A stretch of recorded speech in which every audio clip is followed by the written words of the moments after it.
പ്രവാചക ജന്മദിനം ആഘോഷിക്കുന്ന മഹത്താശുപത്രിയിലാണ് ഞങ്ങൾ നിലകൊള്ളുന്നത്. പ്രവാചക സ്നേഹത്തെ സംബന്ധിച്ച് ഞാനിപ്പം സംസാരിക്കാൻ ആഗ്രഹിക്കുന്നു. റബ്ബ് തആല തൗഫീഖ് നൽകുമാറാകട്ടെ.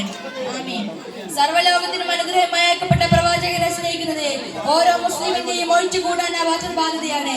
പ്രവാചകൻ തന്നെ പറയുന്നു, യാ അയ്യുഹല്ലദീന അത്താഖൂന ഹബ്ബിലി മിൻ വാലിദി നാസി അജ്മഈൻ.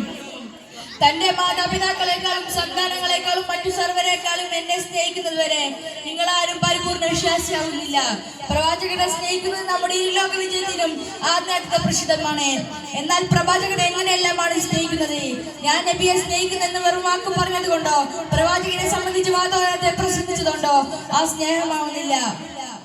മറിച്ച് അല്ലാഹും ദൂതരും റസൂലും തീരുമാനിച്ചത് അനുസരിക്കുകയും അവർ കൽപ്പിച്ചത് അനുസരിക്കുകയും അവർ പറഞ്ഞത് വെട്ടിക്കളയുകയും ചെയ്യേണ്ടതല്ലേ.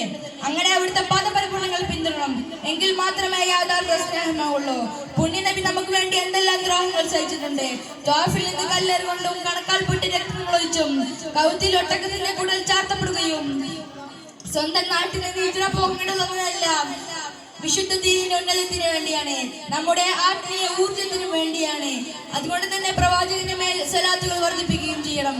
അവിടുത്തെ സ്ഥാനം കരസ്ഥമാക്കാൻ നമുക്ക് കഴിയണം. ഇനിയും എന്റെ പ്രഭാഷണം നീട്ടിവെക്കാൻ ഞാൻ ആഗ്രഹിക്കുന്നില്ല. റബ്ബ് തആല തൗഫീഖ് നൽകുമാറാകട്ടെ. ആമീൻ. അൽഹംദുലില്ലാഹ്.